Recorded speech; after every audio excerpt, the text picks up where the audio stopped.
What happens? What, Next. Are you following him around in New York? What do you... Okay. How was the dentist for you? The last time Margaret and I saw each other, I basically saw this at the dentist office and was like, I think I know her.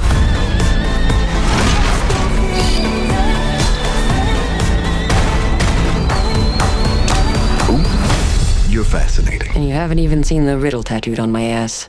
Margaret Qualley, we're doing this. Hello. It's good to see you, buddy. It's good to see you. Congratulations on the movie, Honey Don't. Thank you. This is definitely, for my money, the best female heavy drinking, queer, private eye in cinematic history. There's so many of them, and yet. You did it. And yet. Accept the compliment. You did it. Thank you. This is your second collaboration with Ethan Cohen, Trisha Cook. Obviously, you enjoyed your time. This is a different kind of character for you. We've talked about your predilection for weirdos. You're kind of not the weirdo in Honey Don't, I feel like. I'm the straight man. How does that sit with you? It sat pretty good. Was it hard not to let your inner weirdo seep into Honey? I mean, I don't know. I guess to your point, she's got style and she's got confidence and ease. All things you I don't have. I was trying to help. So this is arguably your greatest acting performance yet. Biggest stretch. Arguably, yeah. Thank you. Does that kind of swagger, that confidence seep into Margaret in real life then while you're shooting this? Are there ancillary benefits? No, I think it's the opposite. I think it's like you use all of that there and then, you know. You're spent, you go home yeah. back to your weirdo self. Monstro comes out again. No, I don't know. It was fun. It was like Ethan and Trish are so classy and cool, and they created a good vibe out there in New Mexico, and I got to work with Aubrey and Chris and Charlie and Talia and all these incredible actors, and it was such a dream. Can you describe like what that vibe is? Like, what is the ideal vibe on set for you? Is it just like a lack of pretentiousness, or just, I don't know, what works for you on a set? What doesn't work for you? Okay, I've figured it out. We cracked the code. Let me tell you. I'm ready. Okay, whoever's making the movie needs to love making movies. You would think that's a prerequisite, but like the more they love it, usually the better it is. okay. Like there's a direct. The more like obsessive and excited a director is about movies generally, and the more excited they are that they're able to make the movie that they want to make. And you know, it doesn't have to be like an overt showing of that. Like I don't think Ethan's like wearing that. You know what I mean? He's pretty contained, but you know that he lives for this. Yes. You know, so I really just want to be working with people that live for this. So have you been, without naming names, you've been in this situation where like you look across the way and you're like, oh, they're just here. They're not really, they don't care? I've definitely cared more than other people, and I find that to be hard. Your director has to care even more than you, and I care a lot. Right. You know? If you're in it, you're putting it all So, in so I really want them to care. Yeah. All right, talk to me a little bit. Look, you're working off a great script here, working with great directors, but you also take inspiration elsewhere. You've mentioned Matty Healy for physicality. Oh God, why'd I do that? We sold him down the river. Thing to say. Does Matty know this? Did he know this? No, but I think I was just like, the reality is that Honey has this kind of like masculine, cool guy, like, I hate myself talking about this in real time. You love talking about the art. Somebody that like, I just can't. It's just like one death drop after another. So is there like a Matty Healy vision board? Like how does it manifest? I can't do this. Are you I with quit. a YouTube rabbit hole? What happens? Next. Are you following him around in New York? What do you... Okay. How was the dentist for you? The last time Margaret and I saw each other, I basically saw this at the dentist office and was like, I think I know her. How'd it go for you? The last thing you said to me at the dentist as you were walking in, you said, good luck in there. It was great. I love getting my teeth cleaned. You do? I do. I genuinely love getting my teeth cleaned. I like having clean teeth. Yeah, but the process itself. Unless there's something wrong, yeah, which there rarely is. Floss twice a day? Are you a... Many more times than that. What? Now I feel like a monster. I'm like, what? Once a week at most. I have like pretty like OCD tendencies, and Really? flossing is one of them. Yeah. Really? Do you have like a teeth thing with others? Like if you see, like, is that like a... No. No. You do whatever the you want to do. I'm going to take care of my side of the street. My teeth are going to be impeccable. Yeah. That was a really good redirect from Matty Healy. Okay, we'll move on. She's half in shadow, one in time. In the sun July. Lace Manhattan. Who's that? What? No, just kidding. Huge fan. Big fan. Huge fan. Her body of work. Is remarkable. Do you like the early stuff or the later stuff? I mean, right? You could speak to it all. Yeah. And it's just like such a full-fledged person. Yeah, a totally real person that's And it not makes you. sense. And Yeah. it's everyone's like, more. And she's like, you guys, at my own pace. For a little context so people can follow along, a little bit at least. Yeah. There are some songs in the film produced by your husband. My husband did the soundtrack for Honey Don't with Ethan Cohen, Yeah. and Ethan wrote a couple of songs Yes. and ended up having me sing them, but not as my character, just kind of sing them. And then me and my friend Talia Ryder, Right. who's also in the movie, thought it would be fun to make some music videos for Ethan. And this has resulted in you running Creating around New characters, York yeah. with angel wings, basically, Exactly. which is your thing anyway. As one does, Why would you not do that? obviously. Is this a character, a persona you might inhabit again? Is this like, when Garth Brooks did his whole thing, like Chris knows? Gaines? Like, is this... Who knows? You know, I mean, she might be called upon to do a soundtrack in the future. No one knows. Who knows? I can't speak for her. Right. That'd be crazy. That'd be weird. That'd be super weird. One of the joys in this film, beyond you, is seeing Aubrey Plaza, you and Aubrey. Kindred spirits, I would argue. I love her so much.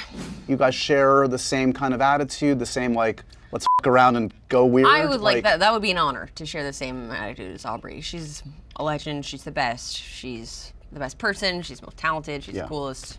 Yeah. Makes it easy, because, like, there are some extreme scenes, sex scenes, violent scenes, when you have someone that you trust and will go there and has your back. Yeah. I would imagine. Yeah, for sure. She's Yeah. gonna catch you. Another aspect I love about this film, I feel like the men are all idiots in this film. Let's be real. Charlie, Yeah, clueless. bumbling fools. Kind of a clueless dude. Chris, it's very enjoyable to see Chris Evans kind of tear down his image in Yeah. one fell swoop in this. Did you realize, like, I mean, you do have some stuff with Chris in this, but like when you see the finished product, you're like, oh, that's what he was doing on his days. Right.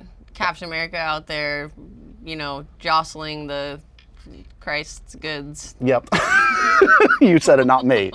But it clearly everybody like buys in and goes for it. If they're going to do this with Trish and Ethan, it's like, Let's get silly. let's get weird. You were at both VMAs and the Oscars, I believe. Oscars, obviously, you had an amazing moment, and more than a moment, dancing on the Oscars. Thank you. That was so cool for me. That's a bucket list. I mean, who even puts that on the bucket list? I would Beyond, imagine. yeah, that was crazy. And also, it was really special because the choreographer was Mandy Moore. Right. And I grew up in North Carolina, and me and my sister would go to these dance conventions in Atlanta. We'd like drive 3 hours to go to these dance conventions, and like one of the special guests that would come was Mandy Moore. And so like I'd taken her class in a Hilton ballroom when I was 11 or 12 years old, like just like thinking it would be like the coolest thing ever if I could be like invited up on stage because like the good kids were brought up stage or whatever. And so then to be at this point in my life and getting to dance with her at the frickin' Oscars was like totally nuts. Is that like a blackout moment though? Because that's like beyond. Like that's the biggest audience in the world. That's super scary. You can kind of like, if I can do that, get through that, I'll be okay in most contexts. No, I wouldn't go No? that far, but Okay, I was thrilled to be able to do that. Also, another bucket list moment, you worked with Sandler, Happy Gilmore too. Yes, I know. Has this further solidified the friendship, the relationship? Are you and Jack going on couples vacations now with Sign the us family? up. He's the coolest. His family's the coolest. They're just the best. It's been like super surreal and really awesome to get to know him. He's everything that you would want him to be and more. It's like, it's crazy, yeah. The good news is, as you guy. well know, being a Sandler fan, is like once you're in, you're kind of in. Man, I hope so. You're in the rep company now. Man, that'd be great. Grown Ups 3, Billy Madison 2, It's all coming for you now. It's too exciting to imagine. It's only about a year ago we were talking like substance stuff. I mean, The Substance was such an amazing phenomenon. Post The Substance, does that feel like a demarcation moment in the career, like in terms of stuff coming to you, opportunities, or is it sort of like a continuous? I think it's always kind of ebbing and flowing, and Are we ebbing or flowing today? definitely ebbing. Was that the good one or the bad one? Now I forget. Flowing is the good one. Oh no! No, You're flowing. I don't know. I think that there's definitely certain moments where you make something that seems to strike a chord, come at the right time, and then, then I'll churn out another 4 or 5 bad ones. And something will hit again. That is not the ratio for the record.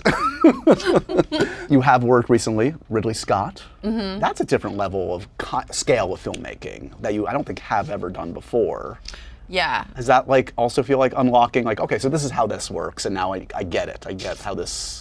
Yeah, I don't know. I think it was super interesting to be a part of. I think that kind of filmmaking, that might be the last iteration of it, to be honest. I've never quite seen a set move like that. And so many cameras, he's just yeah, it's wild. You get to mix it up with, is Jacob Elordi. Jacob Elordi's one of the stars as well. Mm-hmm. I don't know if you knew him prior. You get to act with him in the film? What's it been like? I did. I got to work with Jacob.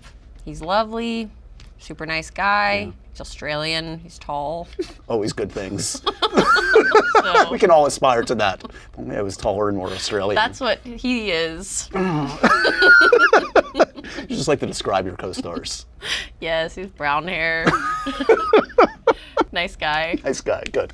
What's coming up next? When you walk out of this room, what happens? You floss, probably. You regret what just happened. Yes. What's coming up next? Are you asking me? Yes. I'm going to LA tomorrow. Thanks for thank you. Yes, anytime. Yeah. And you? Next? Today? Tomorrow? However you want it to. Margaret. I'm going to go to work. Okay. I'm going to go to work. Great. Cool. Hey. I'll let you go, I promise. Have you been watching anything recently? Have you seen any films that struck your fancy? Binged any shows? What have you been watching? Yeah, well, I have. I shouldn't have asked it as yes or no, because that's you can just answer it that way. What? Just say yes. Yes. No. Yes, I have. No, I've been, we've been watching a lot of movies. I've been watching it's been so long since I'd seen a lot of my favorite movies. We just watched Hoop Dreams, that documentary. Oh, that's a good one. I love that documentary. Yeah, I've been returning to the classics. Returning to the classics, Yeah. returning to things I loved when I first discovered them when I was 18 or 19 or 20, and curiously watching them with whoa, why did that mean so much to me? And why do I think that was the most beautiful love story? The one that's I rewatched Eternal Sunshine, which is always one of my favorite films ever. And it's kind of crazy that I was that's such a beautiful love story, and it's harrowing. Two super sad people having one of the most tragic breakups of all time. Yeah. And those are the best ones, though. That's true. That's true. And I remember the last time we spoke, we were trying to manifest a big love story for you. Yes. How'd we do? We did good. I'm about to go do a love story, Josh. We did it. Wish me luck. Good luck. Okay. Margaret Qualley, everybody. She's about to floss and go do a beautiful yes, sir, love I story. am. Congratulations on the film. Thank you. Thanks, buddy.